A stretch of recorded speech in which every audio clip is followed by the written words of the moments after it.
ഇനി നിർണായകമായ ചില അറസ്റ്റുകൾ കൂടി നടക്കുമെന്നുള്ള വിവരങ്ങൾ കൂടി വരുന്ന ഘട്ടത്തിലാണ് ഇപ്പോൾ ഈ ചോദ്യം ചെയ്യൽ എന്താകുമെന്നുള്ള ഉദ്വേഗം അവിടെ നിൽക്കുന്നു. അത് രാഷ്ട്രീയമായി തന്നെ വലിയ കോളിളക്കം സൃഷ്ടിക്കാവുന്ന കാര്യങ്ങളിലേക്ക് കടക്കുമോ എന്നത് തന്നെയല്ലേ നമുക്ക് അറിയേണ്ടത്.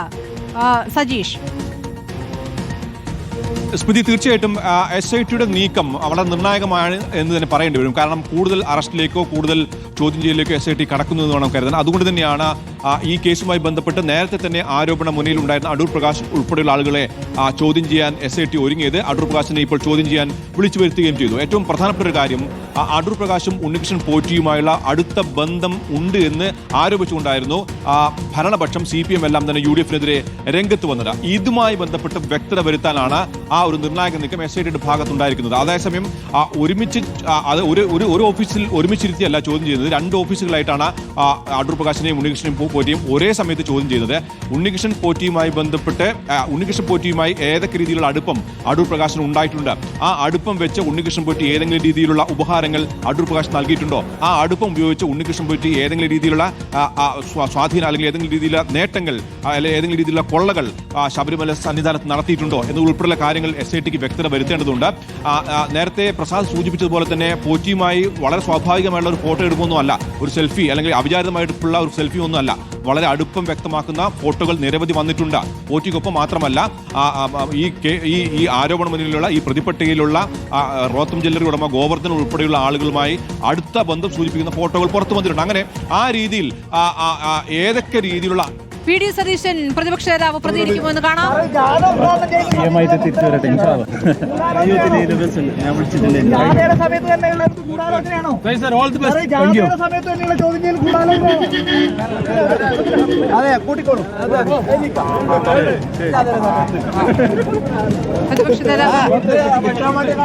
പ്രതിപക്ഷ നേതാവ് പ്രതികരിച്ചിട്ടില്ല എന്നുള്ളതാണ് ആവർത്തിച്ച് മാധ്യമങ്ങൾ ചോദിക്കുന്നത്. പ്രതിപക്ഷ നേതാവ് പ്രതികരിക്കാതെ പോവുകയായിരുന്നു. ഏതായാലും അടൂർ പ്രകാശും ഉണ്ണികൃഷ്ണൻ പോറ്റിയും തമ്മിലുള്ള ബന്ധമെന്ത് എന്ന കാര്യമാണ് ഇപ്പോൾ SIT അന്വേഷിച്ചുകൊണ്ടിരിക്കുന്നത്.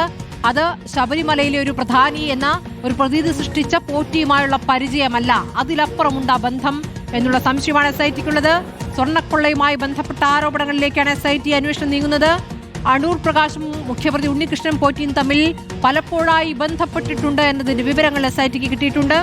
കേരളത്തിന് പുറത്തു വച്ചും രണ്ടുപേരും കൂടിക്കാഴ്ച നടത്തിയതിന് തെളിവുകളുണ്ട് എന്നതും SIT കണ്ടെത്തുകയാണ്. അടൂർ പ്രകാശ് പോറ്റിയുടെ വീട്ടിൽ നിരന്തരം സന്ദർശനം നടത്തിയിരുന്നു എന്ന് അയൽവാസി തന്നെ സാക്ഷ്യപ്പെടുത്തുന്ന വിവരങ്ങൾ പുറത്തു വന്നതാണ്. പോറ്റിയുടെ പുളിമാത്തെ തറവാട് വീട്ടിൽ അടൂർ പ്രകാശ് നിത്യസന്ദർശകനായിരുന്നു. പോറ്റിയുടെ സഹോദരിയുടെ വെഞ്ഞാറമൂട്ടിലെ വീട്ടിലും അടൂർ പ്രകാശ് പോയിട്ടുണ്ട് എന്നുള്ളതാണ്. അപ്പോൾ വെറും പരിചയമല്ല, അടുത്ത ബന്ധമെന്ന് തെളിയിക്കുന്ന നിരവധി വിവരങ്ങൾ. പോറ്റിയുടെ സഹോദരിയുടെ മകളുടെ വിവാഹവുമായി ബന്ധപ്പെട്ട ചടങ്ങിലും അടൂർ പ്രകാശ് എത്തിയിരുന്നു. അതായത് പോറ്റിയുടെ വീട്ടിൽ എന്ത് ചടങ്ങിലും അടൂർ പ്രകാശ് ഉണ്ട്. അദ്ദേഹം അവിഭാജ്യ ഘടകമായിരുന്നു. പോറ്റി അടൂർ പ്രകാശിന് ഉപഹാരങ്ങൾ നൽകിയിട്ടുണ്ട്. എന്താണ് ഉപഹാരം എന്നതിൽ വ്യക്തത വേണം. ശബരിമലയിൽ മോഷ്ടിക്കപ്പെട്ട സ്വർണം വാങ്ങിയവരും വിറ്റവരും അടൂർ പ്രകാശുമായി ബന്ധപ്പെട്ടു എന്നതാണ് ഏറ്റവും നിർണായകം. പല സ്ഥലങ്ങളിൽ ഇവരുമായി കൂടിക്കാഴ്ചകൾ നടന്നിട്ടുണ്ട്, പാരിതോഷികങ്ങൾ കൈപ്പറ്റിയിട്ടുണ്ട്. ഇതൊക്കെ അറിഞ്ഞുകൊണ്ടാണോ അറിയാതെയാണോ ഇവരൊക്കെയായിട്ടുള്ള ബന്ധം അടൂർ പ്രകാശിന് എങ്ങനെയാണ് എന്നത് അറിയേണ്ടതുണ്ട്. ഉണ്ണികൃഷ്ണൻ പോറ്റി ശബരിമലയിൽ സദ്യയും അന്നദാനവും സ്പോൺസർ ചെയ്തപ്പോൾ അടൂർ പ്രകാശ് സദ്യ ഉദ്ഘാടനം ചെയ്യുന്ന ദൃശ്യങ്ങളും ഇപ്പോൾ റിപ്പോർട്ടർ പുറത്തുവിട്ടിട്ടുണ്ട്. അന്നദാനം ഉദ്ഘാടനം ചെയ്യാൻ എത്തണമെന്ന് പോറ്റി തന്നോട് പറഞ്ഞിരുന്നുവെന്നും അതിനാണ് പോയതെന്നും അടൂർ പ്രകാശ് വിശദീകരിക്കുന്നുണ്ട്. അന്ന് പോറ്റി ഒരു കള്ളനാണെന്ന് അറിഞ്ഞിട്ടില്ല എന്ന അദ്ദേഹത്തിന്റെ പ്രതികരണവും ഇതിനകം വന്നിട്ടുണ്ട്. അത് ശരിയാണോ എന്നുള്ള പരിശോധനയിലേക്കാണ് SIT കടക്കുന്നത്. ഈ പരിചയം ഈ സ്വർണ്ണക്കൊള്ള നടത്തുമെന്നതിന് അറിഞ്ഞുകൊണ്ടാണോ ഈ ബന്ധം ദൃഢപ്പെട്ടത്? ആ ബന്ധം എന്നുള്ളത് വെറും ഒരു പരിചയക്കാരെന്നുള്ള ബന്ധം എന്ന് അടൂർ പ്രകാശ് പറഞ്ഞത് ശരിയല്ല എന്ന് SITക്ക് ബോധ്യമായിരിക്കുന്നു. ഒരേ സമയം തന്നെ അടൂർ പ്രകാശിനെ ഒരു വശത്ത് SIT ഉദ്യോഗസ്ഥർ ചോദ്യം ചെയ്യുമ്പോൾ അപ്പുറത്ത് ഉണ്ണികൃഷ്ണൻ പോറ്റിയും ചോദ്യമുനയിലാണ് എന്നുള്ളതാണ്. മനീഷ് മഹിബാലുണ്ട് വിവരങ്ങളുമായി. മനീഷ്, ഇപ്പോൾ അടൂർ പ്രകാശ് പറയുന്ന കാര്യങ്ങൾ അത് തന്നെയാണോ പോറ്റിയും സാക്ഷ്യപ്പെടുത്തുന്നത്? പരസ്പര വിരുദ്ധമാകുന്നുണ്ടോ പറയുന്ന കാര്യങ്ങൾ? ഇതാണോ ഇപ്പോൾ SIT പരിശോധിക്കുന്നത്?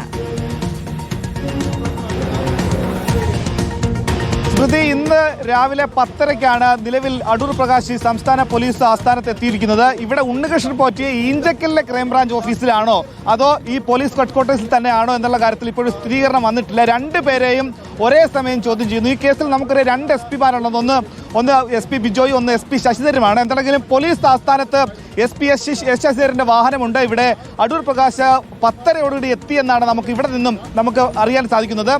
പക്ഷേ ഉണ്ണികൃഷ്ണൻ പോറ്റി ഇവിടെ എത്തിയതായിട്ടുള്ള തെളിവുകളില്ല. പക്ഷേ ഇവിടെയോ അല്ലെങ്കിൽ ഈഞ്ചക്കലിലെ ക്രൈംബ്രാഞ്ച് ആസ്ഥാനത്തോ എത്തിക്കാനുള്ള സാധ്യതയാണ് മുന്നിൽ കാണുന്നത്. പക്ഷേ വളരെ നാടകീയമായ നീക്കമാണ് ഇപ്പോൾ SIT നടത്തുന്നത്. കുറ്റപത്രം സമർപ്പിക്കാൻ ദിവസങ്ങൾ മാത്രം നിൽക്കെ അടൂർ പ്രകാശിൽ നിന്നും അറിയാനുള്ള ചോദ്യങ്ങളിൽ ഏറ്റവും പ്രധാനപ്പെട്ടത് ഈ മറ്റ് സംസ്ഥാനത്തിന് പുറത്ത് വെച്ച് ഇവർ നടത്തിയ കൂടിക്കാഴ്ച സംബന്ധിച്ചാണ്. ചിത്രങ്ങളെ സംബന്ധിച്ചുള്ള കാര്യങ്ങൾ നേരത്തെ അടൂർ പ്രകാശ് SITയോട് ആദ്യ ഘട്ടത്തിൽ തന്നെ ഈ വിവരങ്ങൾ കൈമാറിയിരുന്നു. താൻ MP ആയിരിക്കുന്ന സമയത്ത് ജനപ്രതിനിധി എന്ന രീതിയിൽ മാത്രമുള്ള ബന്ധമായിരുന്നു എന്നും ഉണ്ണികൃഷ്ണൻ പറ്റിയുമായിട്ടുള്ള ഫോട്ടോ എടുത്തത് ഒരു അന്നദാന ചടങ്ങിന് ഉദ്ഘാടകനായി തന്നെ ക്ഷണിക്കാൻ വന്നപ്പോൾ എടുത്ത ഫോട്ടോയാണെന്നും അത് അത്തരത്തിലുള്ള ഫോട്ടോ മുഖ്യമന്ത്രിയും എടുത്തിട്ടുണ്ടോ അടക്കമുള്ള കാര്യങ്ങളായിരുന്നു പ്രതിരോധിച്ചത്. പക്ഷേ ഇപ്പോഴിതാ അതിന്റെ ഏറ്റവും വലിയ തെളിവുകൾ SITയുടെ പക്കലില്ലാതെ ഈ കേസിൽ ആരൊക്കെ ചോദ്യം ചെയ്തിട്ടുണ്ടോ അവരെ ബഹുഭൂരിപക്ഷ ആളെയും അറസ്റ്റ് ചെയ്ത രീതിയാണ് നിലവിൽ SITക്കുള്ളത്. 12 പേരെയും അറസ്റ്റ് ചെയ്ത ഘട്ടത്തിൽ പത്മകുമാറിനെ നമുക്കറിയാം ഇവിടെ കഴിഞ്ഞ 3 മാസങ്ങൾക്ക് മുൻപ് പത്മകുമാറിനെ ഇവിടെ എത്തിച്ച് ചോദ്യം ചെയ്ത ഘട്ടത്തിൽ ഉച്ചയോടെ തന്നെ അറസ്റ്റ് രേഖപ്പെടുത്തി. ഇപ്പോഴിതാ അടൂർ പ്രകാശ്, അതായത് UDFന്റെ കൺവീനറായ രാഷ്ട്രീയത്തിൽ വലിയ പ്രാധാന്യമുള്ളൊരു വ്യക്തിയെ അറസ്റ്റ് ചെയ്യുമ്പോൾ SITക്ക് അറിയാം അത് വലിയ രീതിയിലുള്ള പ്രതിസന്ധി UDF അടക്കം ഉണ്ടാക്കുന്നുള്ള കാര്യം SITക്ക്. അതുകൊണ്ട് തന്നെ അത്തരത്തിലൊരു മുൻകരുതലിന്റെ ഭാഗമായി തന്നെ ഉള്ള കാര്യങ്ങളെല്ലാം പരിശോധിച്ച് തെളിവുകളെല്ലാം ഉണ്ടെന്ന് ഉറപ്പിച്ച ശേഷം മാത്രമായിരിക്കാം അടൂർ പ്രകാശിനെ ചോദ്യം ചെയ്യുക. വളരെ പ്രധാനമാണ്. ഇപ്പോൾ വിളിപ്പിക്കുന്നത് SIT തെളിവുകൾ ശേഖരിച്ച ശേഷമാണ് എന്ന് വേണം കരുതാൻ. ക്രൈംബ്രാഞ്ച് ആസ്ഥാനത്ത് ചോദ്യം ചെയ്യൽ പുരോഗമിക്കുമ്പോൾ ഇപ്പോൾ സമയം 12 മണിയോടടുക്കുന്നു. രാവിലെ വിളിപ്പിച്ചതാണ്, ചോദ്യം ചെയ്യൽ നീളുകയാണ് എന്നുള്ളതാണ്.